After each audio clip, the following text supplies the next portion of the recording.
and I slept in there for several days, and there was rats climbing around me in the middle of the night. It was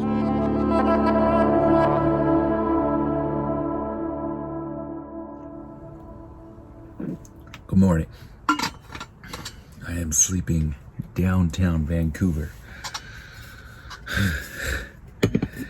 This is totally different from the island. It's noisier. It's like dump trucks coming by, doing their work, leaving. Cop cars going by. People hanging out, talking. Anyway. Bicycles going by. This is actually a pretty quiet little spot, but yeah. Anyway, let me share it with you. There's a meter right there.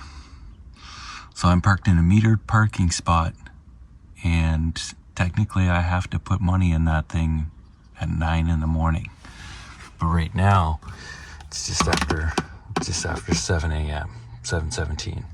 So I'm good. So, you know, if you're in the city, you're gonna be fine. You know, you get up and you leave. If you're gonna stay here until 11, which technically I could do, then I have to pay for parking from 9 to 11. But then after that, you got to move, because the parking meter will basically, well, not the parking meter, but the parking bylaw will come by and give you a ticket.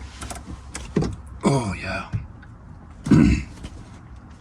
Anyway, that's how you van life in a place like Vancouver. I usually just stay in metered parking spots like that, and it's chill. Sometimes I pull into these spots earlier in the evening, and then I just there we go. And then I just pay for parking for part of it, and then and it's all good. Anyway, I gotta go to work this morning. I'm gonna go make some training videos.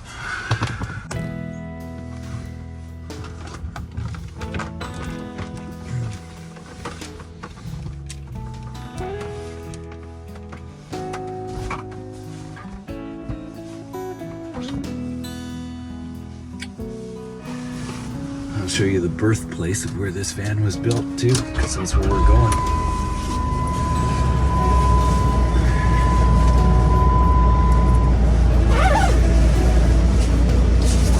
So yeah, in a spot like this, I don't need to get out of the vehicle. I just do this. Come up to the front, stick her up, and we're good to go. Start the day. That's funny. That's my friend Adriano. And he must have slept right there last night. So yeah, you guys, van life in Vancouver. I was just hanging out with Adriano last night before I left him to go see my other friend.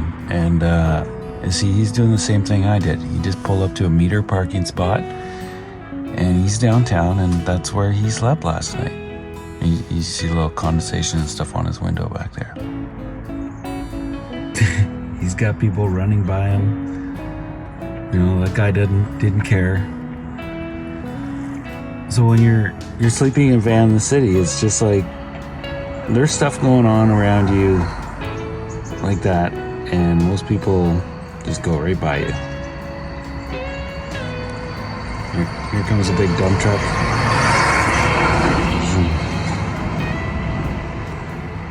Anyway, that's interesting, but I gotta go to work, guys, so we'll leave him there.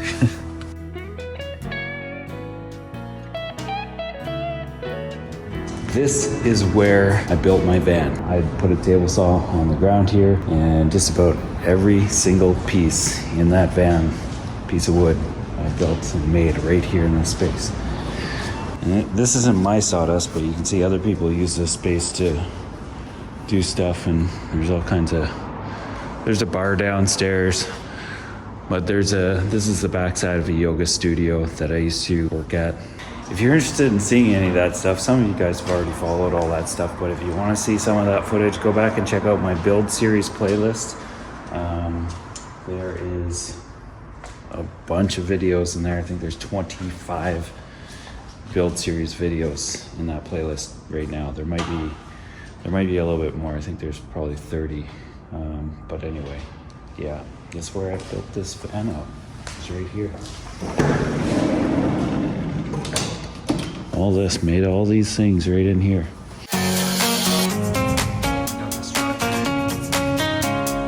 Go in here and like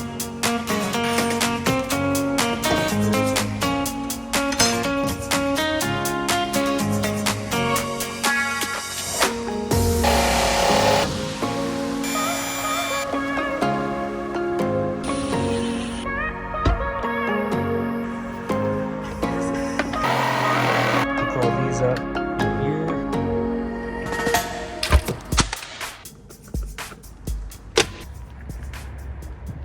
Anyway, there you go, a little info for you. And the story about my van life and how it started was, this is a difficult thing, but I'm not going to get into it because relationships and how they break down and all that sort of stuff, things like that are very individual, they're very personal, and in my case, I felt like I was in a position at that current time, the dynamic that was going on, where I needed to pull out of the situation, and that felt like the healthiest thing to do for myself, my ex-partner, my daughter, and it was a very difficult choice, and I can't even go into the details. Part of it's story, part of it's like what's going on and how I was interpreting all that sort of stuff, but it's a very individual experience. I really don't recommend it, and I feel like it's you know, there are moments where sometimes you need to do that kind of thing, and I felt like I didn't have any other choice.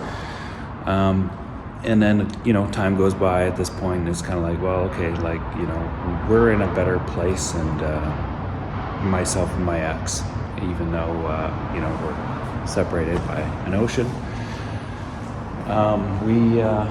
you know, we're in a better place with each other. There's more respect there, and we've both come out of that experience able to digest what was going on for each one of us individually, and, you know, for me, I was able to look at like where I was failing and what I needed to reevaluate in myself and change and grow from. I'm still on that process. I'm still recovering in a sense, like learning from some of those things that I learned in that relationship and trying to sort out some of that stuff within myself. It I'm not being open about it because it's not anything that I'm ashamed about. It's tricky stuff to share, and it's not useful. You know, the recovery process for everybody involved, it's important just to kind of keep that stuff to ourselves, because people can change and recover and all that sort of thing, and ultimately, like in a picture perfect world, we would kind of be like, okay, we've come around from that, let's you know, we still love each other, that sort of thing. So can we continue to work together moving forward? I don't know if that's going to be a case with us, but yeah, in any case, there's always a possibility. I remember, like, you know, I tried for a long time, and we, you know, we both did, but we struggled to make it happen. In any case, I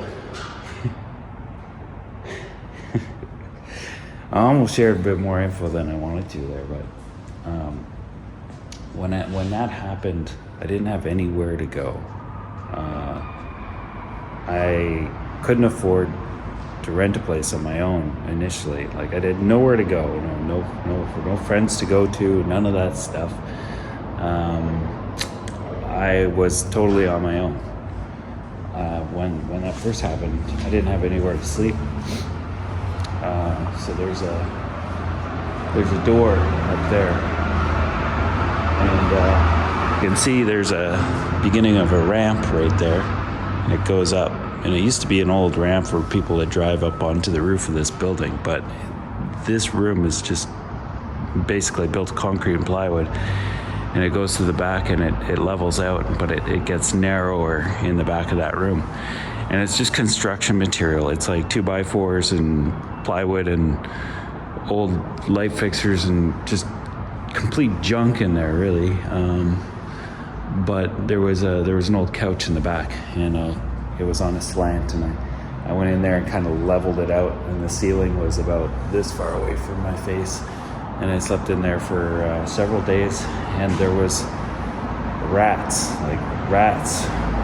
climbing around me in the middle of the night. It was really uncomfortable, but I stayed in there for 3 nights, and that was my noise. The background noise was this traffic, and then the bar guys coming in throughout the night to put their kids away. So that was part of it. And then eventually I upgraded, and I stayed in that little room back there. There's an electrical room, and I put a little couch in there, the same one that was in there. I just moved it in there, and I would wait until the yoga studio would close. I was really ashamed of this, but I would wait until everybody went home from work, which was at about 10:15 p.m. And then I would pull in here with my van. I would park it. At the time I had a Jeep, and I wasn't living in my vehicle at this point. I didn't have a setup like this. I didn't even have my van. It was my Jeep. I'd go in there and I would sleep on the couch. And then the studio would open at 6 a.m. or 5:30 a.m. So I'd have to set my alarm, wake up, pull everything out of there except for the couch, but like my bedding and all that stuff, and put it in the Jeep that I had. And then I would start the vehicle and I would drive away. And then I'd start my day. I'd go around and I'd work at the yoga studios, and I kind of pretended that nothing else was going on, really. Like, I mean, I just needed that horizontal space at night.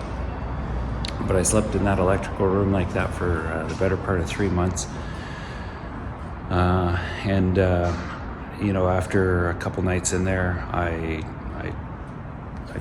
told the manager what was going on. I said, I'm in this situation, and she was like, no problem. And but it was quiet. Like, I didn't really share that with anybody. And that was my ambient background noise. And while I was in there doing that, I was asking myself this question, because I had all my financial resources were already tied up. Like, they were just tied up, like shared expenses and all that kind of stuff. And I wasn't making enough money to go out and start renting a place for myself in this situation, this economy. Like, I couldn't afford to go and spend another $1,000 on a place to live. And I was thinking at the same time, I knew I had to go on a mission, a personal mission of recovery. And in a way, I've sort of shared a lot of that without sharing the essence of where all that stuff came from and stuff on this channel.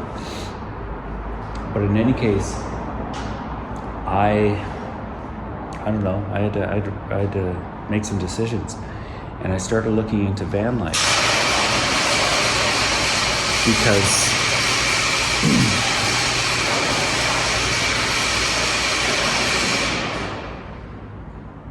might have to pick this up in a second. How you doing? Good morning. People coming and going. I'll sit in my van. So, yeah. That kind of thing will go on here all the time. This was not an easy place to sleep, and I didn't ever like staying there when I stayed there.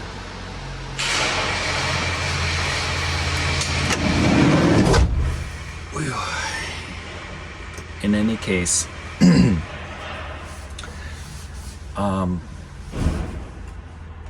I was looking at my financial situation, and I had debt. I knew I had to pay for that, and I was like, if I go rent an apartment, I felt like it was what the lawyers wanted. It was what people wanted. It looked better on paper and all that sort of stuff. But I knew I couldn't afford to do that. And I did do it for a little while. I did spend that money for a little while, renting a bedroom out of in a shared apartment with another father, and we shared that space, and his kids were there too, and his girlfriend and it was a busy little apartment. Great guy. I actually really liked those two, and but it was it just wasn't for me. Like, long term, it wasn't for me. And anyway, I started looking into this because this presented itself as a solution where it was like, okay, I can get a cheaper vehicle, or a vehicle. I was actually looking at Sprinter vans and stuff at the time. I ended up getting this van because of my seat. If you follow my channel, you'll understand all that sort of stuff. But I started looking into van life because I was like, well, I can take care of that 6-foot vertical space that I need. And I was doing research. I was looking online. I was looking on YouTube. Someone's got to have some tips and tricks about this sort of thing. And I found the channel Van City Van Life and Chrome Valdez. And him and I are great friends right now. And that whole story unfolded in that, us becoming friends. But he was covering some stuff on his channel that was answering a lot of my questions on how to get into van life, and what to do and what to expect, and what to do about getting clean and having a shower and a mailing address, and how to deal with going to the bathroom. Where do you park at night? How do you sleep? How comfortable is it? Like, is it a viable thing?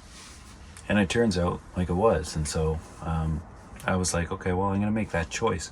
What that did is it freed up all the financial stress to that equation. And it allowed me it put me in a position where I was able to pay off my debts, which I did. And then it also put me in a position where I was able to provide more financial support to my daughter and my ex. Now, COVID happened, all that other stuff happened.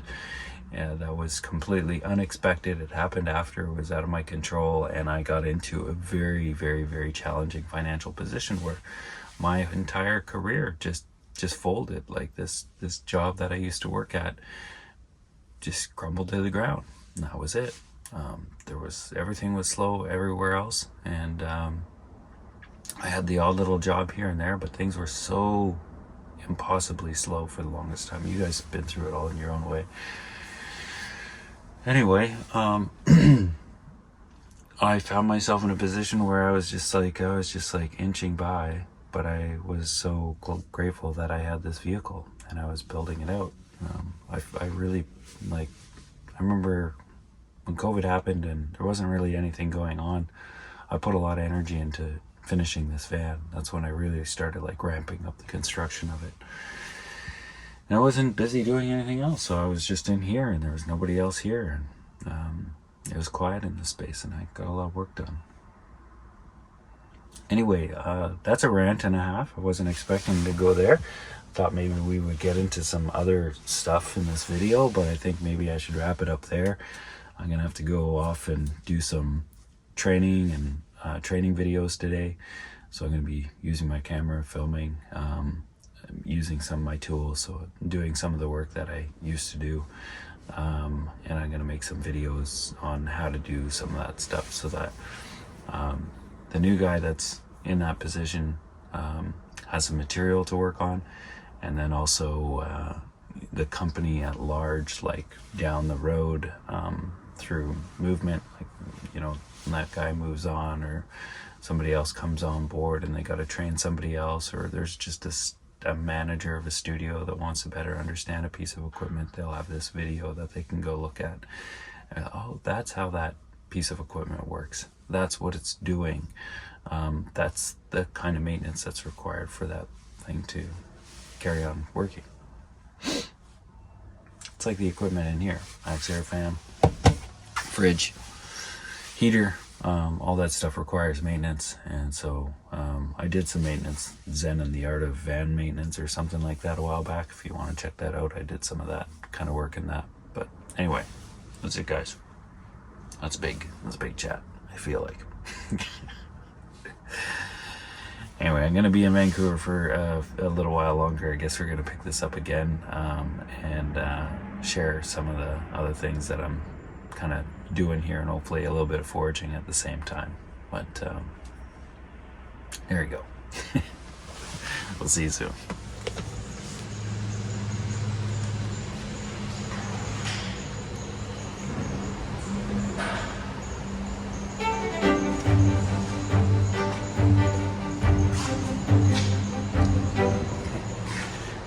Here we go. See you later.